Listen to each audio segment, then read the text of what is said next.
ꯈꯨꯔꯨꯝꯖꯔꯤ ꯃꯌꯥꯝ ꯃꯅꯤꯄꯨꯔꯒꯤ ꯃꯔꯨꯑꯣꯏꯕ ꯏ ꯄꯥꯎ ꯈꯔ ꯑꯞꯗꯦꯠ ꯄꯤꯖꯒꯦ ꯇꯥꯃꯤꯟꯅꯁꯦ ꯑꯍꯥꯟꯕꯗ ꯃꯅꯤꯄꯨꯔꯗ ꯑꯅꯧꯕ ꯂꯩꯉꯥꯛ ꯀꯃꯤꯡ ꯁꯨꯟ 50-50ꯗ ꯂꯩꯔꯤ ꯂꯩꯉꯥꯛ ꯉꯥꯛꯄꯒꯤ ꯃꯇꯥꯡꯗ ꯀꯨꯀꯤ MLA ꯈꯔꯒ ꯑꯃꯤꯠ ꯁꯥꯍꯒ ꯒꯨꯋꯥꯍꯥꯇꯤꯗ ꯎꯅꯔꯕ ꯌꯥꯏ सिनेमा हॉलसिंगदा कमिंग सून हाइने स्क्रीन थारमलगा फिल्म अदु कापसु यावखी कापतबसु यावखीबुगुम मणिपुरदा अनौब लेंगाक कमिंग सून 50-50 दा लैरी लेंगाक अमा सेमहनबा याबई मतमसु था मखाई अमरोम तमंग ngaisilakpaga loinana मणिपुरी म्याम मरक्तसु लेंगाक सोइना सेमगनी हाइनबसु यावी अदुगु सेमलरोय हाउस डिजॉल्व तौख्रगनी हाइनबसु यावी मरग असिदा MLA सिंगसु लेंगाक सेमई मतंग असि पार्टी की हाई कमान अमसुंग सेंट्रल लीडर सिंगी खुत्ता लैखिबना मखोइसु करीमता खंगबा ngamdabagi थरक हुल्लगा लैनरी हौजिक फाउबी ओइना फेब्रुवारी अमदा पार्लियामेंट पुतोकदबा बजेट मणिपुरी तोखाइबा बजेट अमा पुतोंननबी वाफम याउद्री मसी हेक्तम हापसिलकपसु याय मतोंग खंगबना ngamद्री करीगुंबा बजेट पुथोकपा असिदा यावरक्त्रबदी पॉपुलर गवर्नमेंट अमा फेब्रुवारी गी अहानबा चयोंदा लैरबा याय हाइनसु पानबसु यावे गुवाहाटीदगी फंगबा पाउना हाई union home minister Amit Shah नुमित निनी खोंगचत्ता ngasi नुमिदांग पुंग 9 ताबदा दिल्लीदगी गुवाहाटीदा थुंगलरगनी माना गुवाहाटीदा लैरिंगै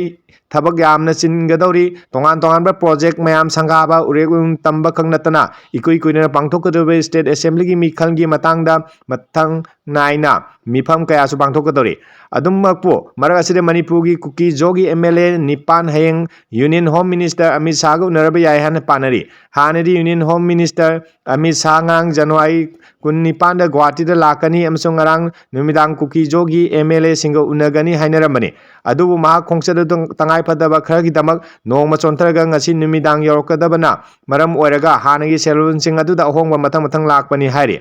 मरा असिदे कुकी कम्युनिटी की मरक्ता स्टेट असिदे पॉपुलर गवर्नमेंट अमा सेमहनदनबा यामना कनो लोबी तौरी मसिगिसु मतक्ता मियाम की प्रेशर अमा लेहनबा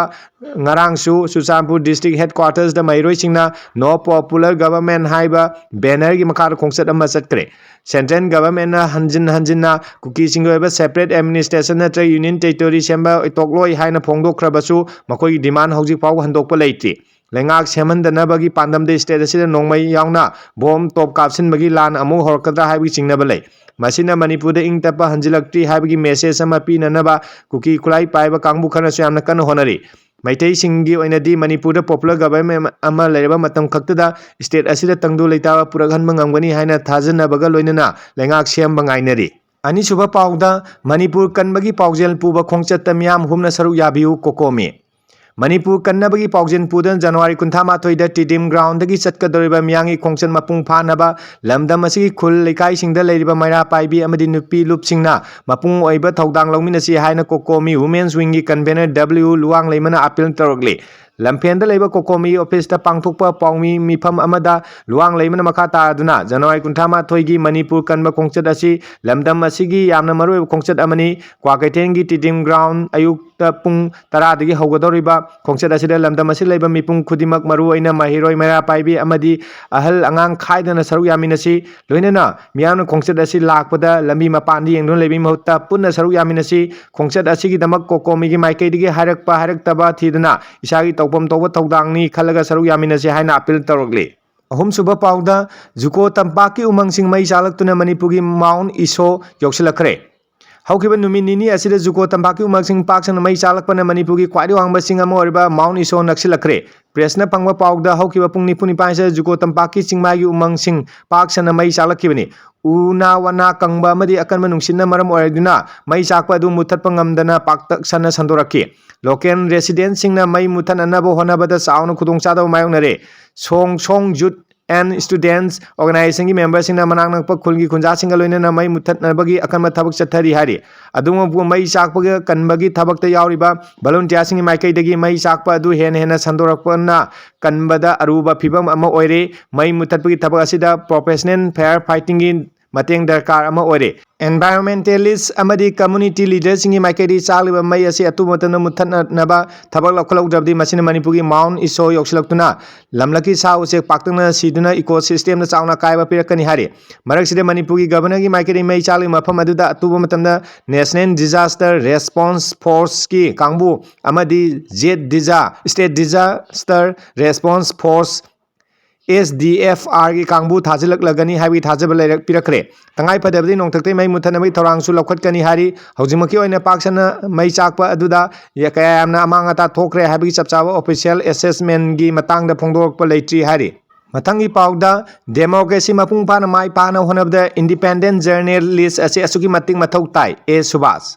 हौजिमकी मतमदा जर्नलिस्टिंग असी प्रिंटिंग प्रेस खक्तदा कन्फाइन तौदुना लैरोइदौबने डिजिटल जर्नलिस्टिंग असिगी मरुओइबसु नोंमा नोंमगी हेंगलगली मरुइना मालेंगी मफम खुदिमक्ता डिजिटल जर्नलिस्टिंग ने ई पाउगी इराई लाइना संदुपुंगमली डेमोक्रेसी बु मपुंग फाना माई पाहनबो होनबदा इंडिपेंडेंट जर्नलिस्ट असिसु असुकी मतिक मथौ ताई हाइना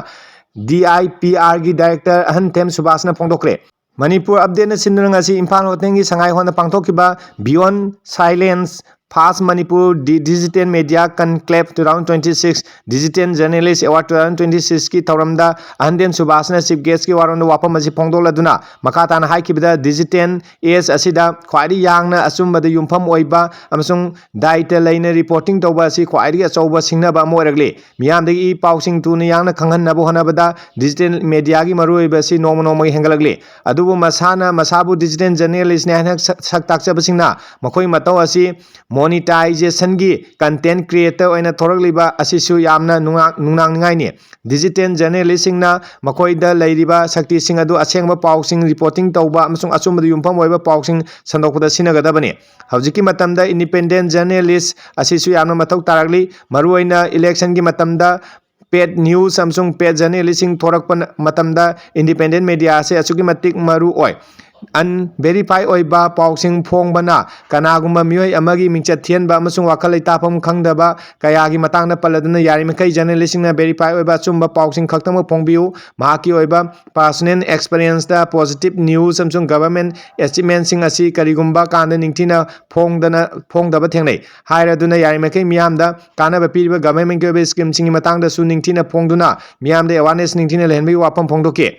थौरम अदुदा TAN hills government of Manipur की जॉइंट सेक्रेटरी nganगोम उत्तमना